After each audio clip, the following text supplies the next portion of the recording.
এই মুহূর্তে আমার সঙ্গে যারা রয়েছেন তাদের সঙ্গে আলাপ করে নিয়ে আমার সঙ্গে রয়েছেন বিজেপি মুখপাত্র সজল ঘোষ, রয়েছেন অধ্যাপক আজিজুল বিশ্বাস, রয়েছেন প্রযুক্তিবিদ সুদীপ্ত গুহ এবং স্টুডিওর বাইরে থেকে আমার সঙ্গে থাকছেন আইনজীবী ফিরদৌস শামীম। আমি একবার শুরুতেই ফিরদৌস দা আপনার কাছে আসবো। কি হলো বলুন তো, এসএসসি চেয়ারপারসনের হলোটা কি? আমি দিব্যি বগল দাবা করে ফাইল টাইল নিয়ে দেখলাম ঢুকছেন, উনি তালিকা ফালিকা প্রকাশ করবেন, 4টার সময় তালিকা প্রকাশও হয়ে গেল, সঙ্গে সঙ্গে সেই তালিকা আবার উইথড্র হয়ে গেল। এত কারি নাম নতুন করে কোনো তালিকা বানাচ্ছেন, হাতে করে লিখছেন, এ তো ঐতিহাসিক দলিল হয়ে থাকছে ফিরদৌস। আমি বুঝতে পারছি না অযোগ্যদের নাম শেষ পর্যন্ত বার করতে এত কি সমস্যা? উনি সুস্থ আছেন তো? এসএসসির চেয়ারপারসন কোথায় গেছেন, কি অবস্থায় রয়েছেন? 7:24 হয়ে গেল, বারবার টাইম চেঞ্জ হচ্ছে, তালিকার দেখা নাই। ফিরদৌস দা,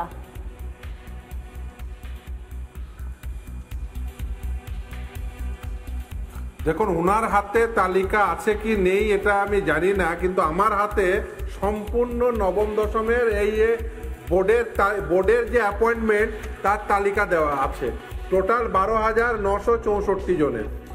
আর এছাড়াও সুপ্রিম কোর্টের সামনে এসএসসি যে এফিডেভিট দিয়েছিল, মানে কলকাতা হাইকোর্টের সামনে যে এফিডেভিট দিয়েছিল এবং যেটা সুপ্রিম কোর্টের সামনে ওই যে বিভিন্ন ভলিউম করা হয়েছিল, সেখানে অ্যানেক্স ছিল, সেখান থেকেই পরিষ্কার যে নবম দশম একাদশ দ্বাদশ এই যে গ্রুপ সি গ্রুপ বি কীভাবে দুর্নীতি হয়েছে। আর বিশেষ করে আজকে যেহেতু নবম দশম তালিকা দেবেন বলে তারা বলেছিলেন, আমি জানি না আদৌ দিতে পারবেন কি না। সব থেকে বড় প্রশ্ন, ওই তালিকা কি ত্রুটিযুক্ত হবে নাকি ত্রুটিমুক্ত হবে? যে এসএসসি তৈরি হয়েছিল মেধার ভিত্তিতে তালিকা দেওয়ার জন্য, আজকে সেই এসএসসি বলছে এদের সঙ্গে চুরি করেছে, আমরা এদেরকে 2 নম্বরই করে চাকরি দিয়েছি। দুর্ভাগ্যজনক। আর আজকের যে তালিকাটি দেখছেন, এটা তো সেই বেনিফিশিয়ারিরা যারা চাকরি পেয়ে বেনিফিশিয়ারি, কিন্তু আসল তালিকা সেদিন বেরোবে যেদিন এদের কাছ থেকে যারা টাকা নিয়ে বেনিফিশিয়ারি, সেই প্রকৃত দাগিদের তালিকা বেরোবে। এবং সেই প্রকৃত দাগিদের তালিকা বের করতে হবে সিবিআই এবং ইডিকে, কারণ তারাই হচ্ছে তদন্তকারী সংস্থা। এবার বলি, এই যে তালিকা, এই তালিকা কি আদৌ ঠিক হবে? দেখুন, যদি 1900 সংখ্যায় এই তালিকা হয় তাহলে সেটা বেঠিক হবে এবং বেঠিক হবে। এবং এরা ত্রুটিমুক্ত এই তালিকা, কাজের কাছ থেকে টাকা নিয়েছি, এই তালিকা এরা দিতে পারবেন না বা দেবেন না।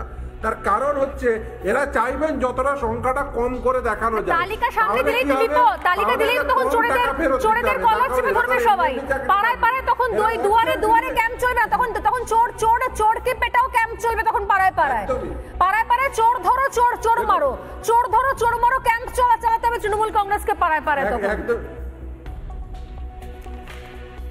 হ্যাঁ, বলুন, শেষ করেন ফিরদৌস দা। দেখুন, এই যখনই তালিকা চলে আসবে না, তখনই আপনারা পৌঁছে যাবেন একেবারে সেই তাদের বাড়িতে। তারা তখন বলে দেবে প্রকৃত দাগিকে, যাদেরকে ওই অর্থটা দিয়েছিল, সেই তালিকা আপনারা তখন তৈরি করবেন যে দেখুন এরা অর্থ পেয়ে এরা হচ্ছে আসলে প্রকৃত দাবি। এবং এই তালিকা যদি ত্রুটিযুক্ত হয় তাহলে নিশ্চিতভাবে আমরা আবার আদালতের দ্বারস্থ হব। এই কারণে যে তার কারণ আগামীর যে নিয়োগ প্রক্রিয়া, সেই নিয়োগ প্রক্রিয়াকে কলুষমুক্ত করতে হবে। আর দ্বিতীয় হচ্ছে, এদের প্রত্যেকের কাছ থেকে যে টাকা মাইনে হিসেবে পেয়েছিল সেই টাকা ফেরত দিতে হবে উইথ ইন্টারেস্ট। এবং সে কাজ যদি রাজ্য সরকার না করে, আমরা সেই কাজ করাতে বাধ্য করব। আগামী সপ্তাহে সেই মামলায় আছে, আমরা রাজ্য সরকারকে বাধ্য করব যে প্রতিটি এইরকম দাগি ক্যান্ডিডেটদের কাছ থেকে মাইনের টাকা সুদ সহ ফেরত নিন। আর তা যদি না করেন তাহলে কিন্তু আপনাদের কন্টেম্প্ট প্রসিডিংস ফেস করতে হবে।